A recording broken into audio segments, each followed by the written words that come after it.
धन्यवाद सर। मैं आपके जोड़िए इस हाउस में थोड़ा सा क्लियरिफिकेशन देना चाहता हूं। जो 40 लाख 7,707 बताने दीजिए, वहां का है वो। ये जो एनआरसी जो एप्लीकेशन रिजेक्ट हुआ है, ये कोई एदाल या फैमिली का नंबर नहीं है। वो जिस दिन एप्लीकेशन क्या है उसी दिन जिन्होंने जन्म भी लिया उनका भी यहाँ पर है, तो इसमें कोई बढ़ने का कोई मौका नहीं है। आज के जो ये है, ये संख्या है एक फैमिली का सबसे छोटे बच्चे तो इसी में है 40,07,707 वो कोई बढ़ नहीं सकता है, वो कोई फैमिली नंबर नहीं, वो एडल्ट नंबर नहीं है। जो भी छोटे बच्चे हैं उनका भी नाम ये इंक्लूड है, तो इसको मैं क्लैरिफिकेशन देना चाहता हूं।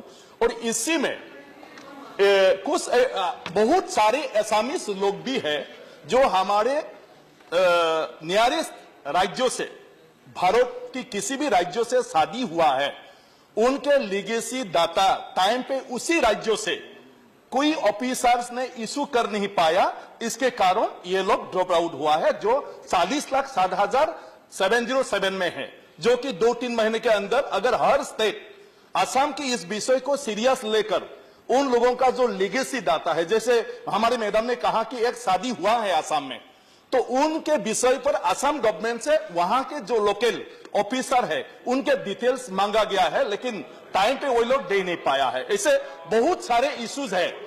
तो एनआरसी जो हो रहा है, देखो मैं असम से हूं, इसलिए साधारण तक मांगा है असम के लोगों ने।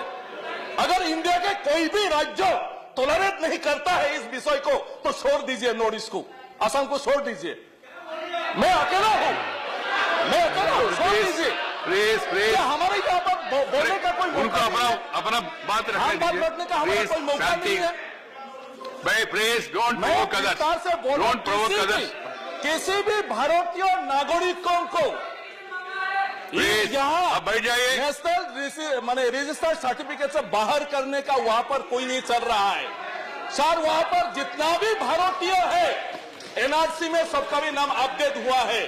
जो भी अपडेट नहीं हुआ, शादी होके किसी ने बाद में जाके जो उनका डिटेल्स मांगा, वो दूसरी स्टेट से टाइम पे उनका रिपोर्ट नहीं गया है, इसलिए उनको अभी रुका गया है। Thank you. और ऑलरेडी घोषणा क्या है, हमारे जॉइंट क्या है नॉर्थ ईस्ट के इंचार्ज जॉइंट सेक्रेटरी होम वो भी मौजूद थे।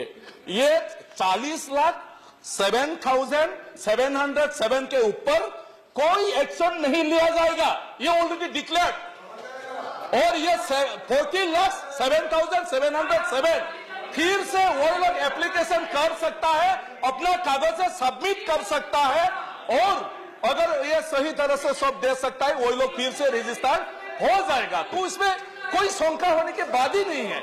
और इसीलिए आसाम में आज इस विषय को लेकर कोई झगड़ाबाजी नहीं है, कोई संग्राम नहीं है, सबको भी विश्वास है जो रह गया उनका फिर से वहां पर अपडेट हो जाएगा, जब वो टाइम पे सारा दे सकता है। Thank you. तो इसके लेकर